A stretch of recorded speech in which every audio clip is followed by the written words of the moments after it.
Достар, жақында бір оқырманнан мынандай бір хат келеді. Сәлеметсіз бе, Ержан мырза, сізді үнемі тыңдаймын. ютубтан көріп отырамын, сізге қабылдауға жазылайын деп едім, бірақ білмей тұрмын. Менің жолдасым екеуміздің 4 баламыз бар. Ажырасу алдында тұрмыз. Ол қалай айтсам болады, қазір айтып жүр ғой, абьюзер. Күйеуін абьюзер деп жатыр. Бұндай абьюзерлер түзеледі ме? Түзелсе сізге жазылайын деген едім. Не ажырасып тынбадық, не бірге тұра алмаймыз, күнде ұрыс керіс. Ол мені каждый раз сағат сайын десем де болады, видеозвонокпен тексеріп отырады. Шын мәнінде бұл әрекетті ер азамат тарапынан қалай түсіну керек? Бұл абьюзерлік пе, қызғаншақтық па, әйеліне сенбеушілік па, махаббат па? Мүмкін әйелін қайта-қайта сағынып, сағат сайын звондап көргісі келеді. Мүмкін әйеліне сенбей жатқан шығар. Мүмкін шын мәнінде әйеліне абьюз жасап жатқан шығар. Бұны бір талқылап өтейік. Жалпы бұл әрекетті негізі абьюзерлік әрекетке жатқызуға болады. Өйткені бұл жерде сіз екінші тараптың еркінен тыс оған ұнамайтын әрекетті қайта-қайта жасап жатсыз. Абьюзерліктің ерекшелігі сол.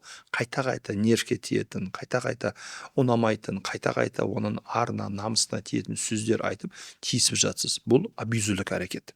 Екіншісі, жалпы бұндай әрекетке қандай ер азаматтар барады? Бұл жерде ешқандай махаббатпен, сүйіспеншілікпен, ешқандай мәселен қатынас жоқ. Немесе өзі бір жақсы көргеннен жасап жатқан жоқ. Бұл жерде түбегейлі ер азаматтың өзіне деген сенімсіздігі.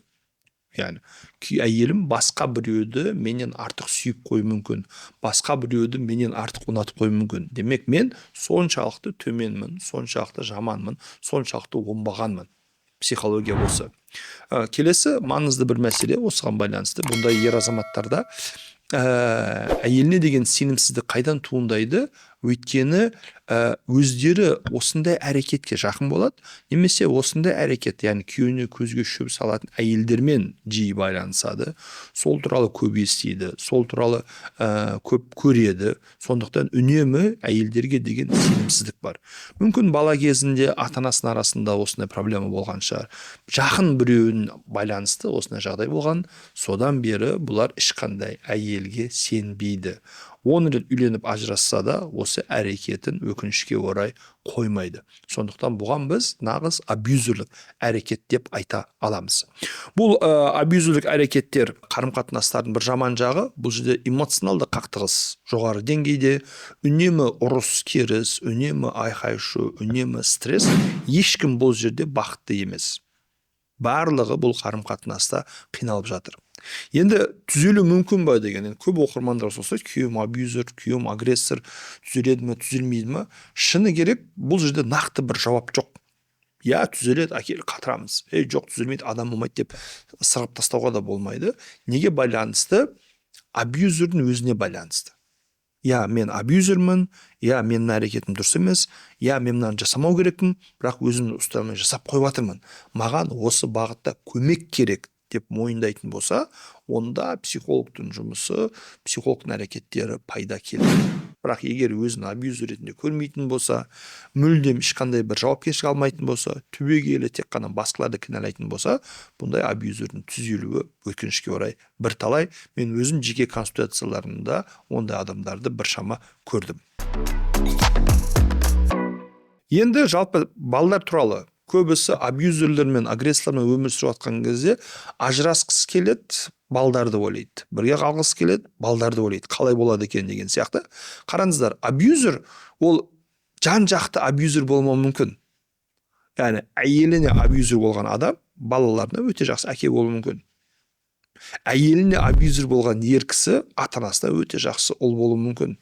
Әйеліне абьюзер болған кісі достар арасында керемет сыйлы болуы мүмкін. Бай періштедей оны әулие көруі мүмкін адамдар. Сондықтан абьюзерлікті тек қана абьюз көрген адам ғана байқай алады, көре алады. Басқаларға абьюзер болмауы мүмкін.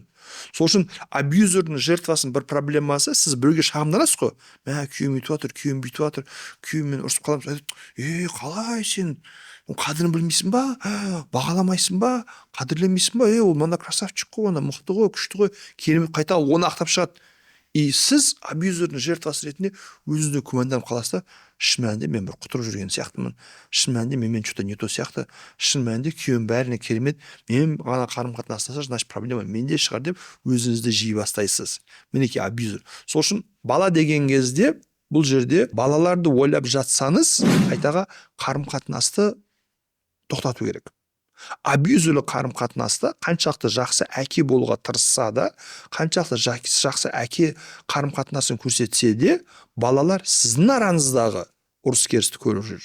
Балалар сіздің араңыздағы проблемаларды көріп жүр.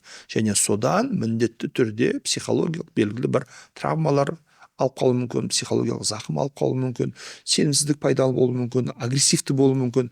Балаларды үнемі тревожность, уайым, стресс пайда болуы мүмкін. Қарап тұрсақ, вроде біз толық отбасымыз, бірақ мына абьюзивті қарым-қатынастың зияны тікелей балдарға тиіп жатыр. Сол үшін бұл жерде біз абьюзерден барынша алшақтау керек, абьюзерлік қарым-қатынасқа жол бермеу керек. Қайтаға керісінше балаларды ойлап жатсаңыз, онда абьюзермен қарым-қатынасты тоқтату керек. Тағы бір маңызды нәрсе айтып кетейін, тоқтату керек деген кезде көбінесе кетіндер, айырылысындар, бөлек шығындар, ажырасу тікелей білдірмейді. Бірінші қадам ажырасу болмау керек. Бірінші қадам абьюзерден алшақтау. Оның сізге физикалық немесе эмоционалды зиян келтіруіне жол бермеу керек. Сөйтесіз де алшақтайсыз, өз-өзімен боласыз, одан кетасыз.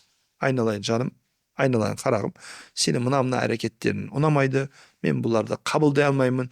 Егер оларды түзете алмайтын болсан, мен сенімен арай қарым-қатынас құра алмаймын. Болды, жеткілікті, бір рет айтасыз.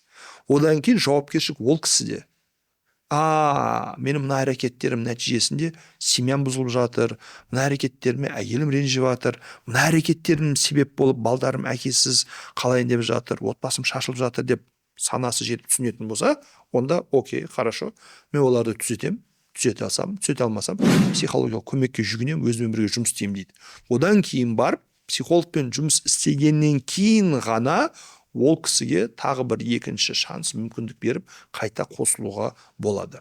Әйтпесе, ондай әрекеттер зиян және жай шен жылы сөзбен, жай шен манипуляциялық сөздермен, жай ішіне балдарға әке керек қой дегенмен тұра беруге болмайды. Қақтығыс уақыт өткен сайын ұлғая береді.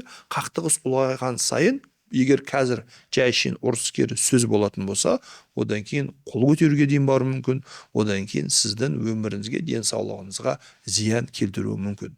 Осы тұрғыдан, құрметті достар, оқырманым айтып жатырмын, және сіздерде де осыған ұқсас ситуация болатын болса, менің ойымша абьюзерден алшақтау керек. Ал сіз бұл туралы не ойлайсыз? Жалпы өміріңізде абьюзерлерді кездестірдіңіз бе? Менің берген сипаттамаларым қаншалықты сіз кездестірген абьюзерлерге ұқсас келіп жатыр? Осы тақырып бойынша комментарийде ойларыңызбен, пікіріңізбен бөлісіңіздер. Осымен видеомды тамам, құрметті достар. Алла тағала бәрімізді әртүрлі абьюзерлерден сақтасын, қорғасын. Бірінші жағдайда әрдайым өзіңіздің жеке бақытыңызды таңдап жүріңіз. Аман болыңыз, келесі видеода көріскенше.